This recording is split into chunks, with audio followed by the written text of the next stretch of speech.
Kaya maluwag na ngayon sa investigasyon sa Senate si Chis kasi alam niya may demolition job sa kanya. Correct.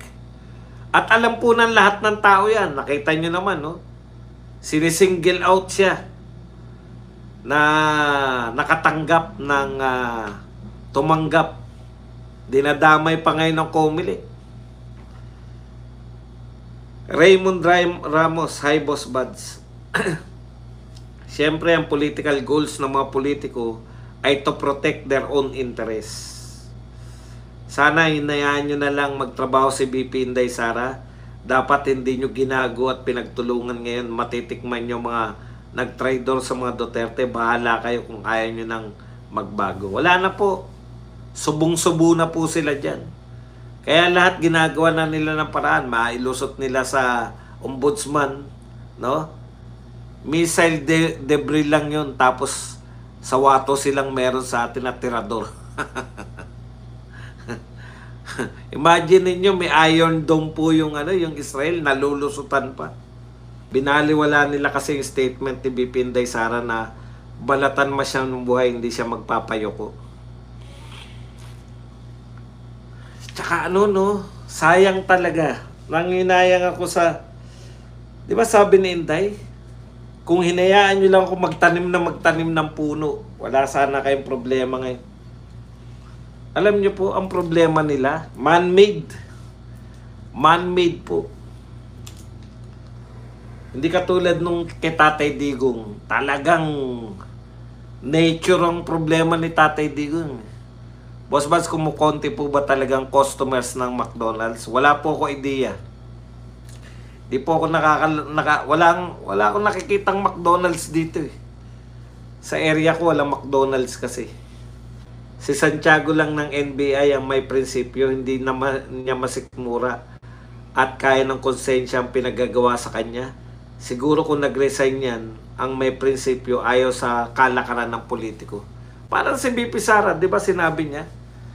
Resign na ako kasi yun sa budget eh. Biruin mo yun, harap-harapan. Nag-insert sila ng budget sa DepEd tapos hindi niya control. Iba may control ng budget ng DepEd, siya yung DepEd secretary. Bakit? Paminta na lang, okay yan. Okay na yan. Wala nang paminta, kumpleto. Ang corruption, man-made talaga. Hindi kay Tatay Digong kasi talagang ang problema niya, di ba sunod-sunod na bagyo tapos yung pandemic nung kay Tatay Digong eh. Parang nangyari kay Chis Escudero at Director Santiago ng NBI, sunod nila, baka kasi magalong. Naku, PMA yan. Omel Dipu. Maayong gabi, Boss Baz. Maayong gabi. Sana 2028 na. Bagay ang OOTD mo. Chicken poop. Nasiraan na kasi ng bait si Roque. Parang hindi ko... Gusto niya kasing gustong palabasin ni Roque na may siya ron eh. May papel siya.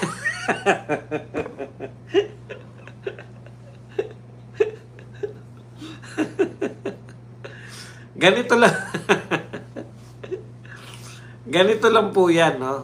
Malalaman nyo po na wala kayong papel pag kaya mag-exist.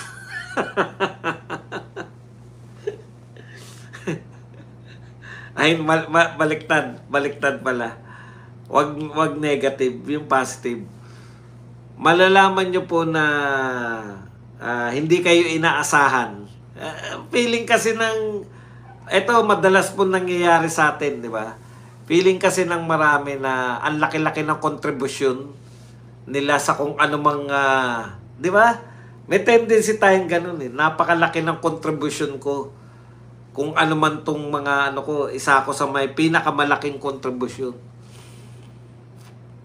Pero marirealize mo po na gano'n lang kalaki yung kontribusyon mo pagka nawala ka ba? Pagka ba nawala ka? Walang ganong pagbabago.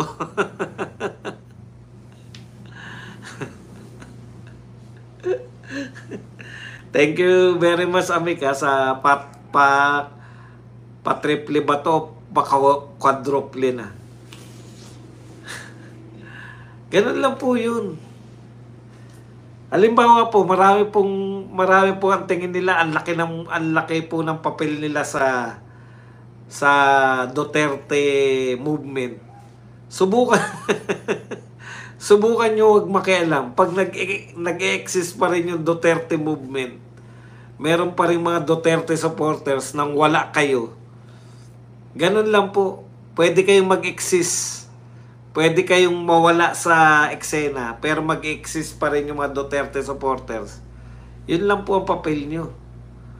Kaya, wag po masyado, wag nyo po masyadong dinadamdam. Tama na yung nakakatulong kayo. Wala naman sinabing hindi kayo nakakatulong. Pero wag nyo sobrahan na parang ang laki-laki ng papel.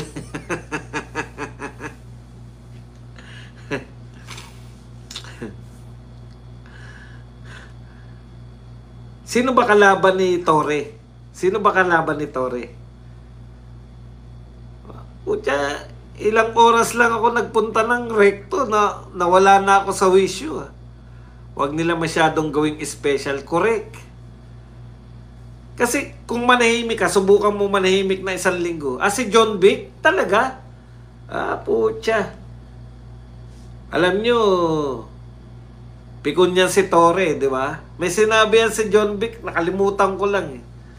Ano ba yung sinabi niya kay na attack dog? Di ba yung attack dog? Baka nagdamdam yan si Torre. Napolcom at si John Vic. Sarili lang ni Torre yung pucha. Yari kay dyan. Astigan.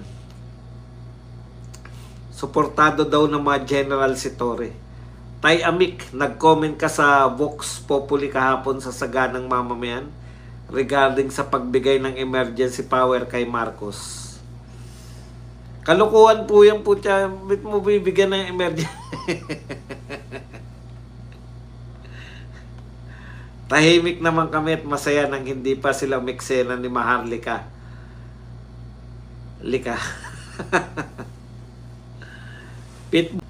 Pinababalik ng Napolcom yung mga inalis ni Torre. Aba, pucha. Ayan na talaga. Talagang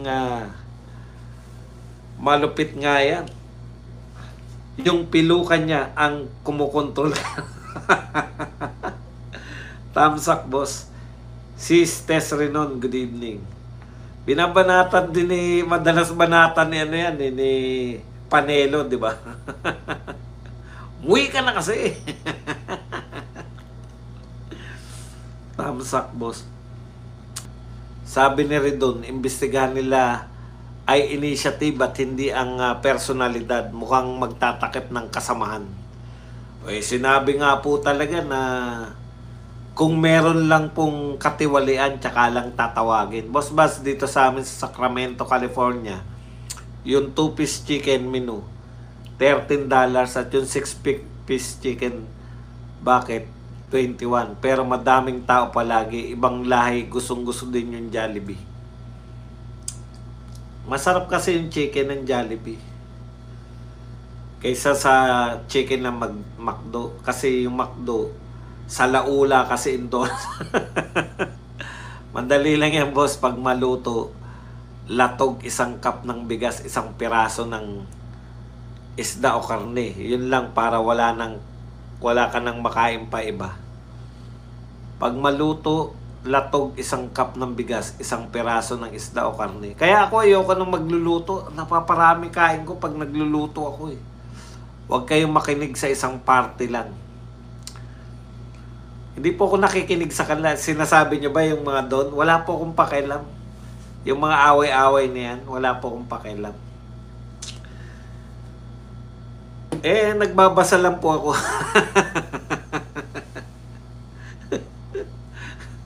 Kasi parang ang tanda ko na para matanda ko. Tapos hindi naman ako chismosa. Pangbadingdong lang ng mga away.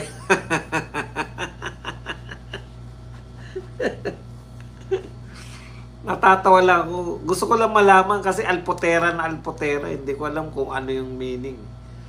Yung pala yun. Pati nga yung Mirisi. Ngayon ko lang din. Naririnig ko yung Mirisi, Mirisi. Yung pala buti nga yung Mirisi.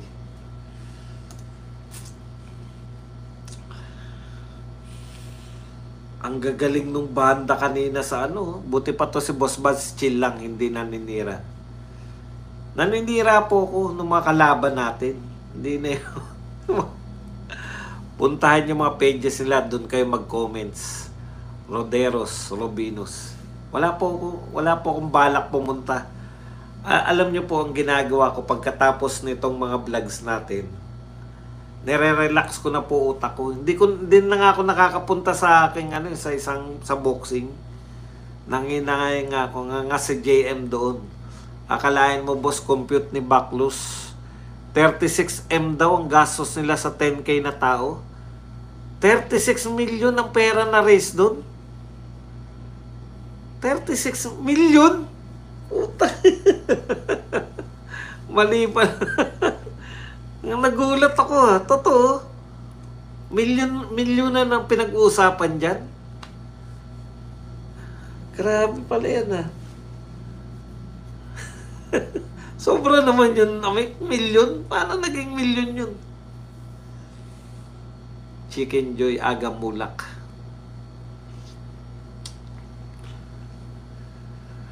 Ganyan pala usapan dyan, milyonan. Kala ko, libo-libo lang. Talaga?